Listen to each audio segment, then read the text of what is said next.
Winston Churchill is regarded as one of Britain's most iconic leaders. As Prime Minister during the Second World War, he became the voice of defiance against Nazi tyranny.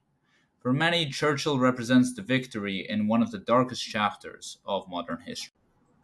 Today, a bronze statue of Churchill stands in Parliament Square facing the House of Parliament. It was unveiled in 1973 as a tribute to his wartime service and leadership.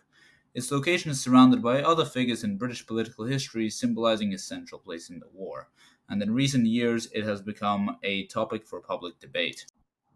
One of the most serious criticisms of Churchill's legacy centers on the Bengal famine of 1943. During this period, British India had suffered a devastating famine in which around 3 million people died. Historians, including Madrushi Mukherjee, have argued that Churchill's wartime decisions, such as diversion of food supplies and his refusal to release grain reserves, directly worsened the crisis.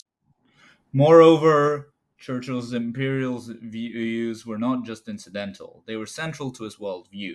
He strongly believed in the superiority of the British Empire and opposed movements for independence across the colonies. He described Indians in openly racist terms and was a vocal critic of leaders like Gandhi. In Kenya and Iraq, Churchill supported brutal military actions to suppress uprising. These views were not universally accepted even in his own time, and they have left a bitter legacy that still affects how he is remembered today. In 2020, amid global Black Lives Matter protests, Churchill's statue was defaced with the words, "was a racist."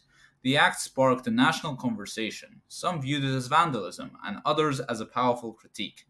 Protesters argued that the statue, standing unchallenged in a public square, represents a selective version of history, one that celebrates wartime heroism while ignoring colonial violence and racism.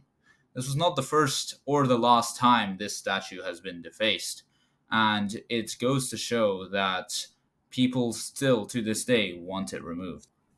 On the other hand, critics argue that public statues are not neutral. They are celebratory by nature, meant to honor and not merely remember. If we continue to display Churchill's statue without context, we risk presenting a distorted version of history that glorifies empire while ignoring those who suffered under it. Some have proposed relocating the statue to a museum where it could be interpreted more fully, and others suggest adding a plaque that openly acknowledges both his wartime achievements and his imperialist views. Ultimately, the debate over Churchill's statue is not just about one man. It's about how we choose to tell the national story. Do we accept a version of history that only honors victories, or do we confront the contradictions and costs of those victories as well?